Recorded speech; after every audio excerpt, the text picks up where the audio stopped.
Bom dia, meus caros. Então, o laboratório hoje vai tratar sobre o tópico da teoria lá que nós chamamos de projetando para a velocidade. Na verdade, nada mais é do que analisar arquiteturas de circuitos diferentes. Essas arquiteturas a gente está chamando lá de combinacional, pipeline e sequencial. Tá? Então, quando a gente falar em combinacional, basicamente nós vamos estar falando de circuitos que não têm registros. Tá? Então, circuitos lógicos, circuitos aritméticos, onde eu tenho puramente a parte combinacional do circuito. Então, não tenho registros aí seccionando o caminho crítico ou fazendo um pipeline. Depois nós temos o pipeline, que basicamente é o que as arquiteturas tentam utilizar. A gente viu que ela tende a aumentar o throughput, apesar de também aumentar a latência, né? Aumentar a latência não é uma coisa boa, mas como ela aumenta o throughput, então é muito utilizado, tá? O pipeline. Então o pipeline basicamente é nós segmentarmos aí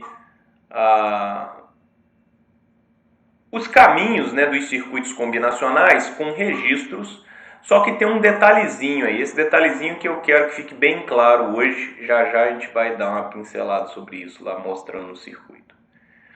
E os circuitos sequenciais, tá? Então os circuitos sequenciais, eles podem ser tanto pipelines enrolados, que é aquela questão de ter o loop, né?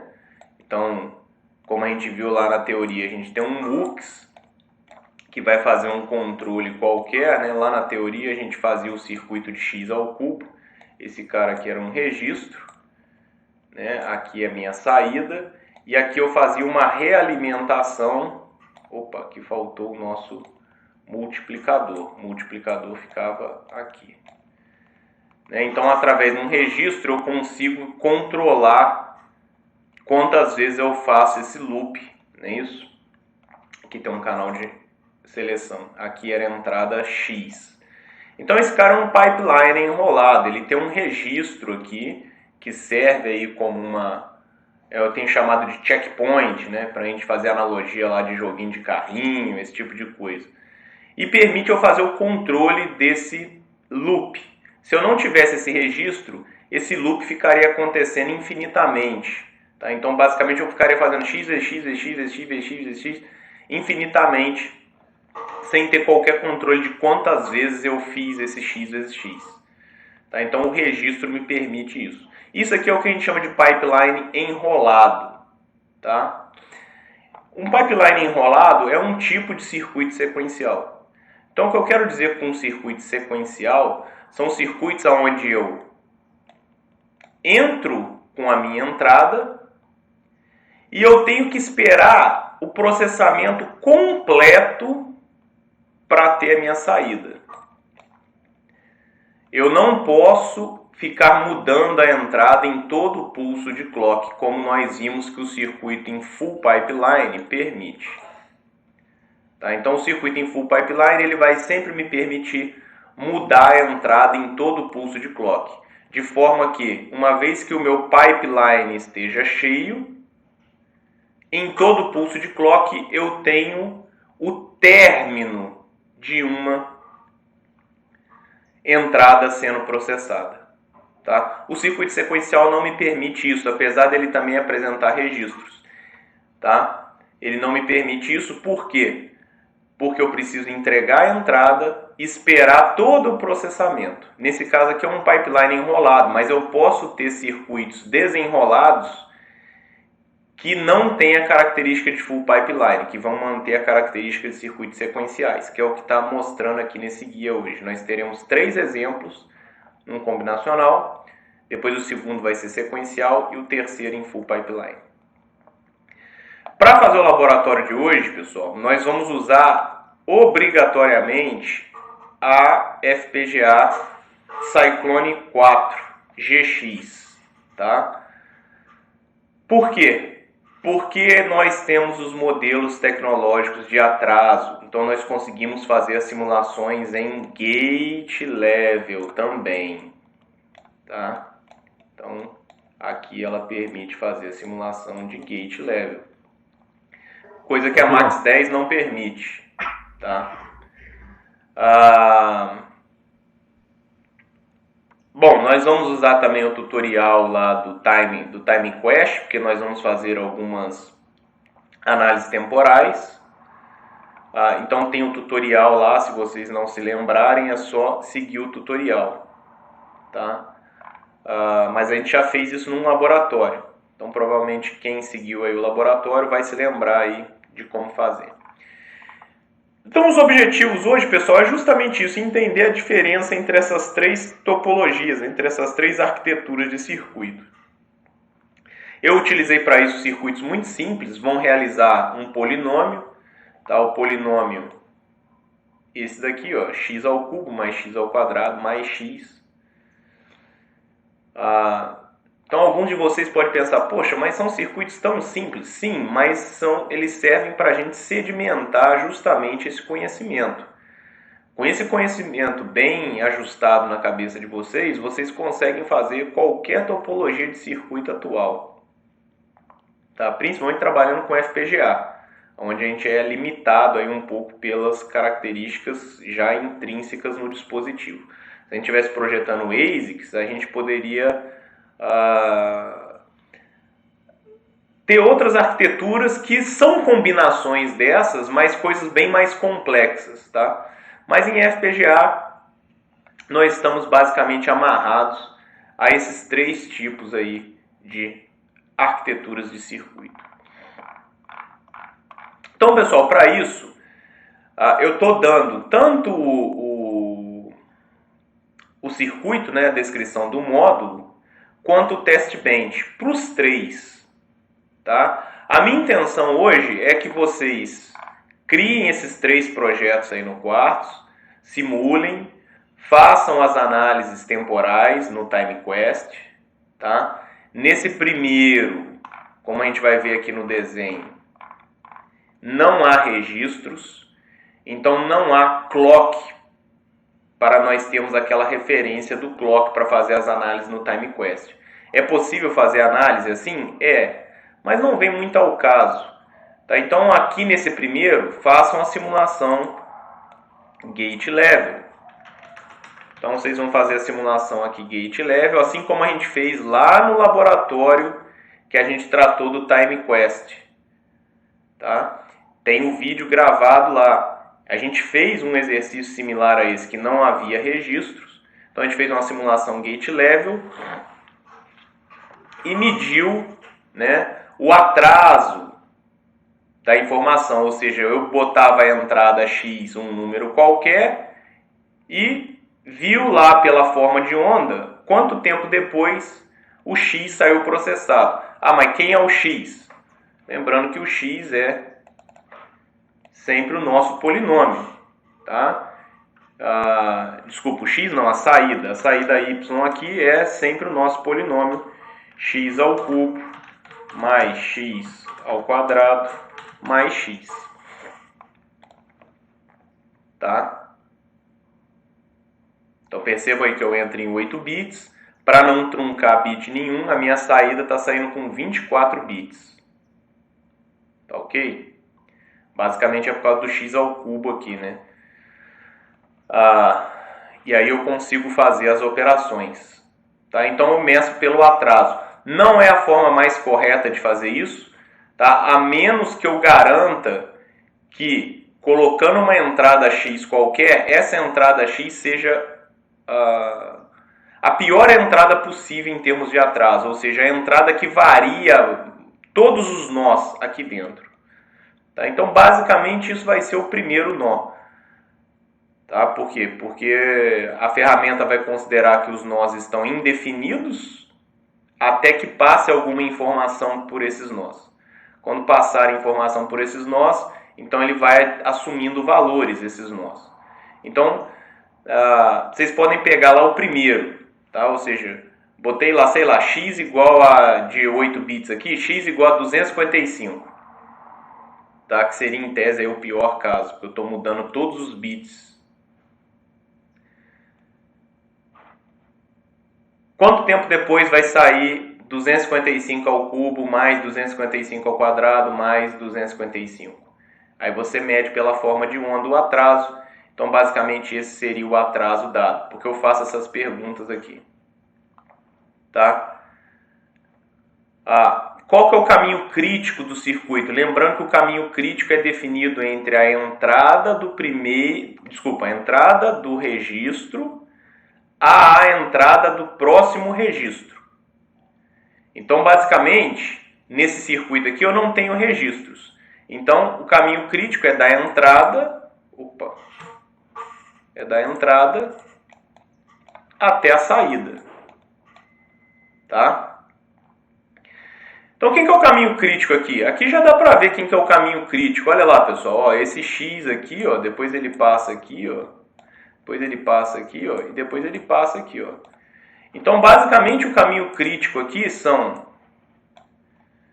2 multiplicadores mais 2 somadores. Né? Lembrando que aí eu estou perguntando em termos de componente. Tá?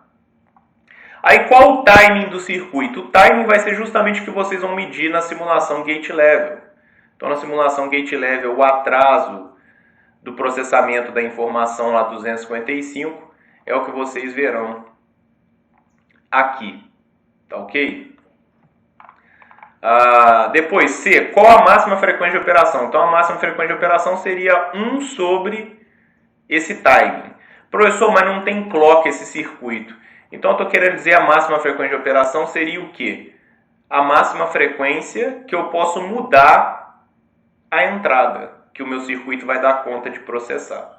Mas, de novo, pessoal, esse conceito de máxima frequência de operação, ele não é muito válido para um circuito puramente combinacional. Mas, nesse caso, já que não há clock, eu estou me referindo, então, à velocidade com que eu posso mudar as entradas. O que determina a máxima frequência de operação do circuito, nesse caso, lembrando que a mesma é calculada pela equação abaixo. Então, o que determina? Né? É o caminho crítico. E aí, no nosso caso, aí, basicamente, vão ser os 2 multiplicadores mais 2 somadores. Né? É claro, vai ter o T-routing? Vai. Vai ter o T-setup? Não, não vai ter o T-setup. Por quê? Porque não há flip-flops. Vai ter skill? Não, porque não há flip-flops. Vai ter clock to kill? Não, porque não há flip-flops. Então, basicamente, é determinado por isso daqui. Ó. Isso que eu estou perguntando aí na letra D. Por que nesse caso é possível ver glitches na saída? Porque não há aqueles nossos checkpoints para sincronizar a informação. Então, olha lá, ó.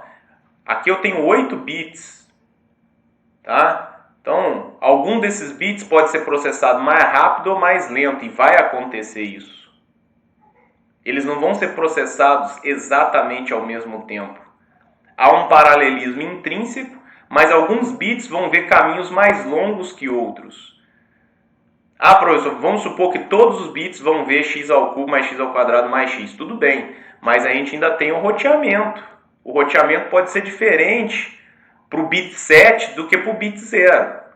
Isso significa que essa saída ela vai ficar assistindo, né, processamentos intermediários. Então vai mudar, o valor vai mudar. Por exemplo, eu estou processando 255 ao cubo, mais 255 ao quadrado, mais 255. Tem que dar, sei lá, um valor y qualquer.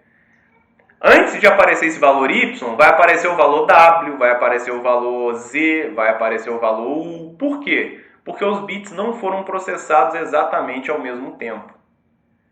E eu não tenho elementos que sincronizem isso através do clock.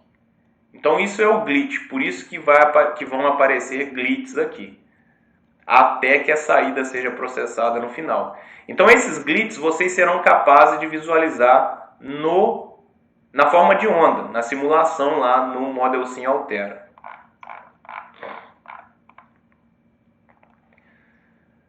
Depois eu peço aí para fazer uma modificação no test bench, tá? Para que x seja modificado a cada 5 unidades de tempo. É possível visualizar a resposta correta? Por quê? Então, o que eu quero que vocês vejam aqui com a unidade de tempo especificada, que foi de 1 nanosegundo, então 5 unidades de tempo, 5 nanosegundos. Vocês vão ver que esse circuito não é capaz de responder a 5 nanosegundos. Ou seja, se eu coloco 255 aqui, para sair o Y processado, demora mais do que 5 nanosegundos. Ora, se demora mais do que 5 nanosegundos, mas eu estou mudando X com menos tempo do que 5 nanosegundos, na verdade com 5 nanosegundos, significa que eu não dou tempo suficiente para o circuito processar a informação. Antes que ele termine de processar, eu já troquei a entrada. Só que esse não é um circuito pipeline. Se esse não é um circuito pipeline, o que acontece? A minha informação não vai ser processada. Pode até acontecer por um acaso. Eu tenho uma entrada X, troquei por outra entrada X e aleatoriamente o valor dá correto, mas é aleatório, tá? Por quê? Porque eu não estou dando tempo para o circuito terminar o seu processamento. Então, por isso que eu estou pedindo para fazer isso. Tá? Então, nessa letra F aqui, ó, vocês não vão conseguir ver a resposta correta. O porquê? Por causa disso que eu expliquei. Eu não estou dando tempo suficiente para o circuito processar a informação. Depois eu peço para vocês modificarem o código para adicionar um registro na entrada e um registro na saída. Agora já dá para a gente rodar o TimeQuest. Então vocês vão rodar o TimeQuest. Porque agora a gente já vai ter referência do nosso amigo Clock. Tá? Então já vai ser fácil a gente rodar isso daí. Se vocês não lembrarem, de novo, pessoal, assistam lá ou sigam o tutorial do TimeQuest 18. Tá?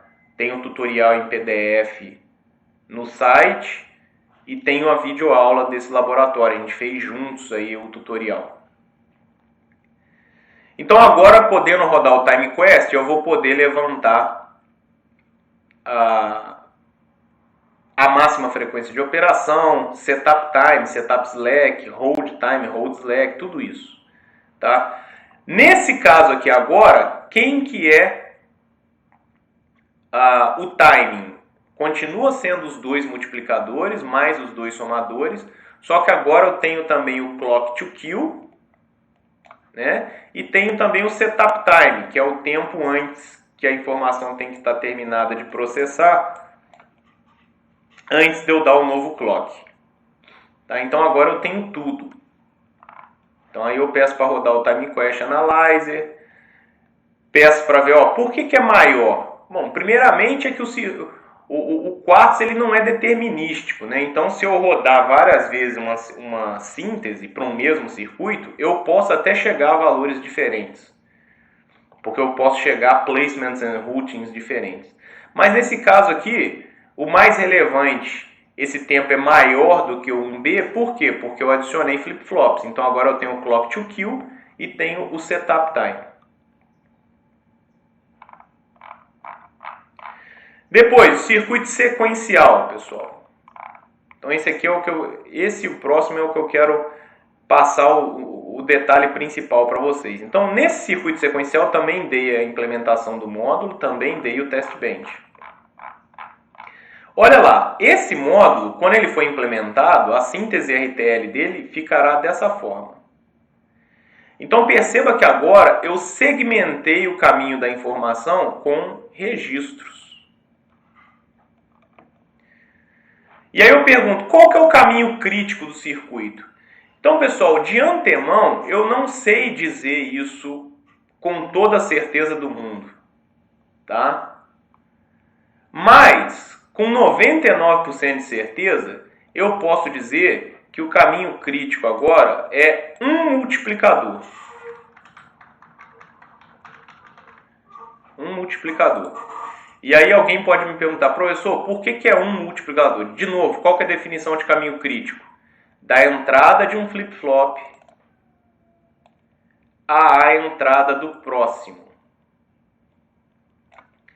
Da entrada de um flip-flop à entrada do próximo.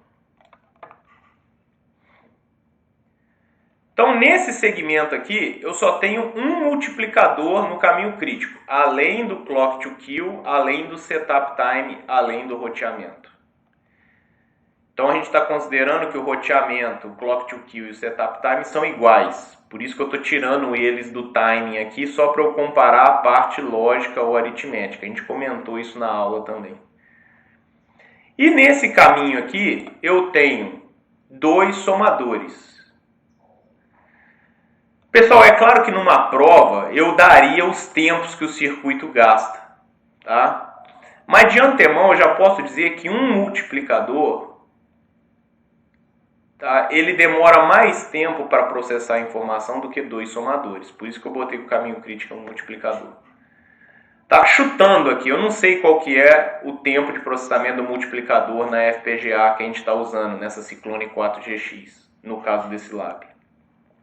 Mas sei lá, vamos supor que esse X aqui seja 8 nanosegundos. 8 nanosegundos. Um somador aqui deve estar na faixa aí de 1 nanosegundo. Aqui também, 1 nanosegundo. Então, de novo, aqui eu tenho 2 nanosegundos, mais o clock to kill, mais o setup, mais o routing. Mas como a gente está considerando esses tempos iguais aqui, eu estou tirando ele da jogada. Então, 2 é menor do que 8. Então, o caminho crítico é 8. De novo, esses não são os valores dessa FPGA. Vocês conseguirão ver alguma coisa próxima desse valor, porque vocês vão rodar o TimeQuest. Só que o TimeQuest vai considerar o roteamento, o clock to kill e o setup times. Mas dá para a gente ter uma ideia do que é aí o tempo de atraso de propagação de um multiplicador. Tá? É claro que eu também posso ir lá no manual da FPGA e olhar essa informação lá. Então, qual que seria o timing do circuito? O timing do circuito seria o clock to kill, mais roteamento, mais o tempo do multiplicador, mais o setup time, menos o skew.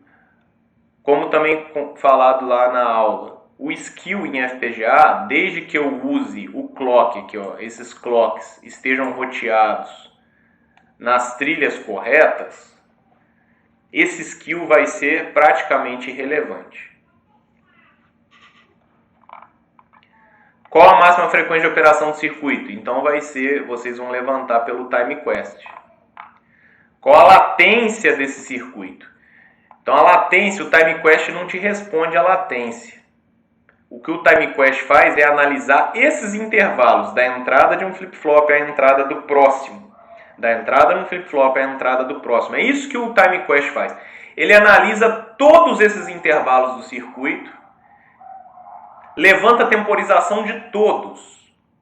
O que for maior é o caminho crítico para ele. Mas mesmo assim ele lista todos. Tá? Em ordem decrescente de atraso. Então, o primeiro que ele lista lá é o que gasta mais tempo. Tá? Mas a latência ele não faz. Mas a gente consegue fazer. Ó. Eu tenho 3 registros, então eu preciso de 3 clocks para fazer a informação vir daqui até aqui. Tá?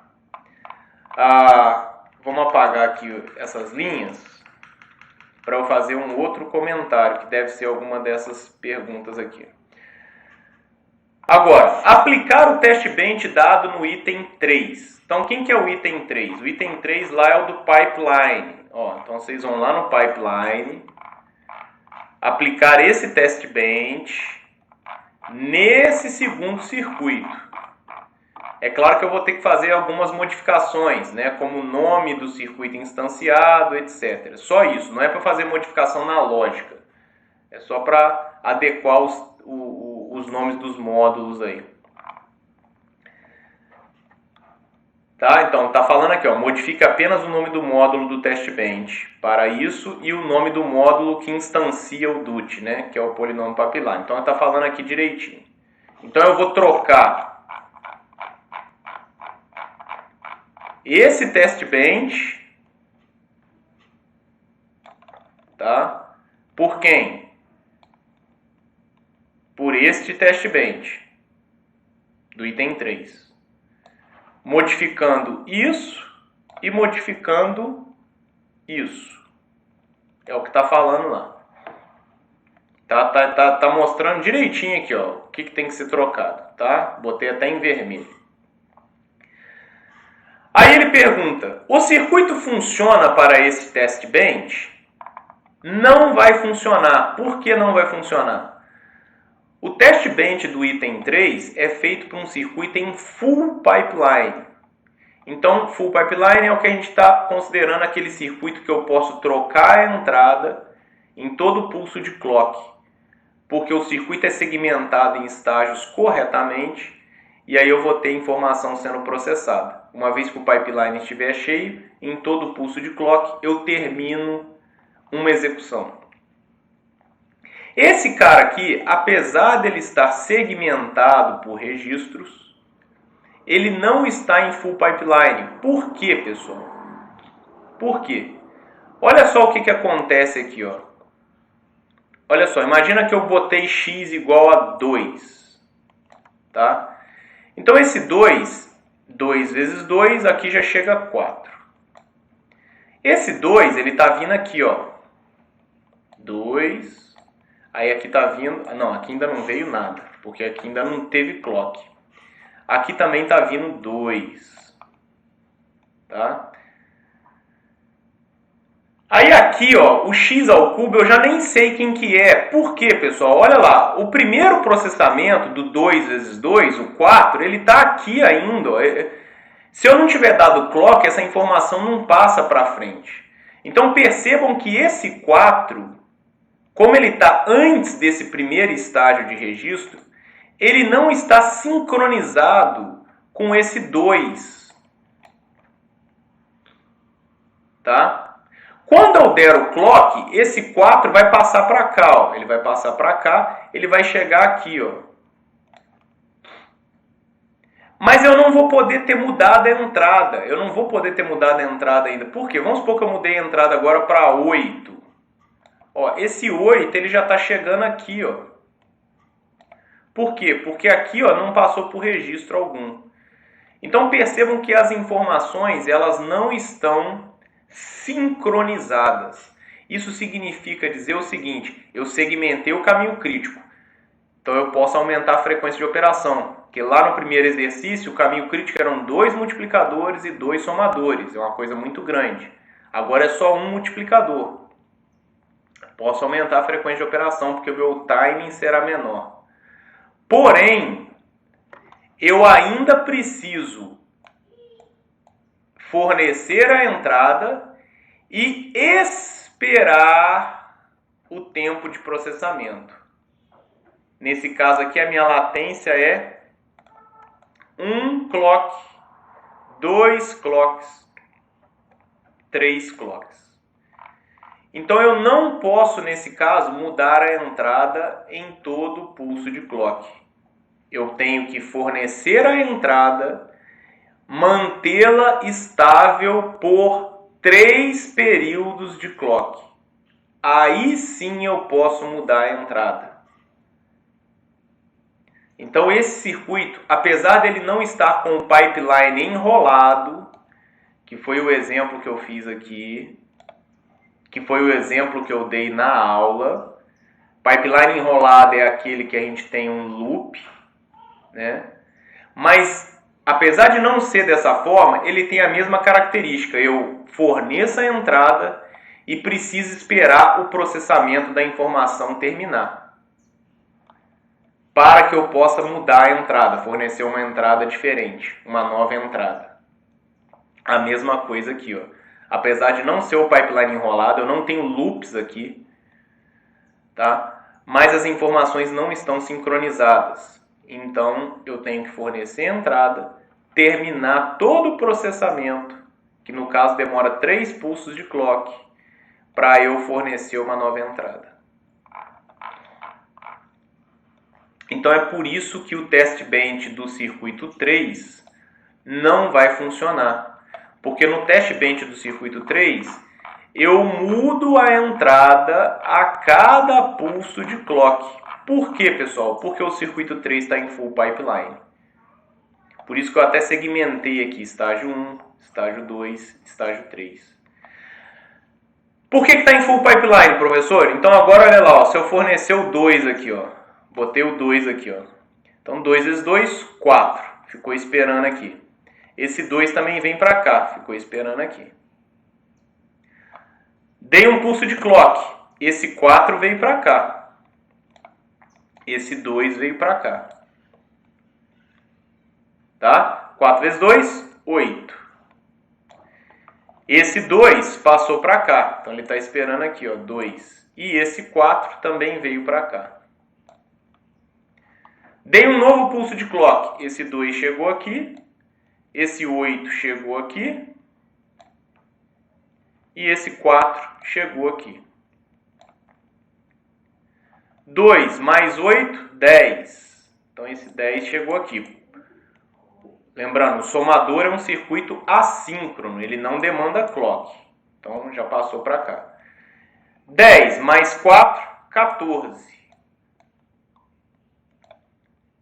Dei mais um pulso de clock e o 14 chegou aqui na saída.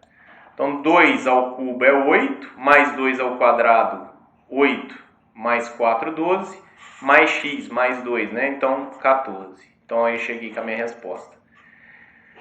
Perceba que eu estou com um circuito completamente segmentado e cada estágio está sincronizado agora. Tá? Então, dessa forma, essa entrada aqui, ela poderia ter sido mudada a cada novo pulso de clock. Ó. Porque quando eu botei o 2, aí virou 4 aqui e aqui é 2, eu dei um pulso de clock. Esse 2 passou para cá, esse 2 passou para cá, esse 4 passou para cá e chegou aqui também. Eu já poderia ter mudado essa entrada. Por exemplo, se eu tivesse mudado aqui a entrada para 3, né, aqui eu teria 9 e aqui eu teria 3. E esse estágio estaria processando a informação referente ao 2 ainda. Quando eu desse o próximo pulso de clock, esse referente ao 2 já estaria no estágio 3 e esse referente ao 3 já estaria no estágio 2. Então eu poderia mudar a entrada de novo. Então esse é um circuito em full pipeline, tá? Então esse test bench aqui, ele está ajustado para mudar as entradas em todo o pulso de clock. Então a cada pulso de clock eu modifico as entradas. Ele funciona nesse circuito, mas ele não funciona no sequencial. Por quê? Porque o sequencial, uma vez que eu entrego a entrada, eu preciso esperar o processamento completo daquela entrada para que eu troque a entrada. Esse aqui não. Por isso é que o throughput é aumentado. Uma vez que o pipeline estiver cheio, a cada pulso de clock eu vou terminar um processamento. Qual é o caminho crítico do circuito aqui? Continua sendo um multiplicador. Tá? Qual que é o timing do circuito? Continua sendo dado pelaquela equação. Né?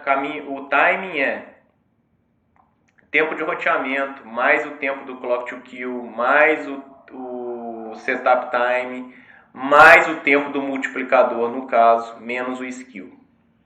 Qual a máxima frequência de operação? Vocês tiram lá do Time Quest Time Analyzer.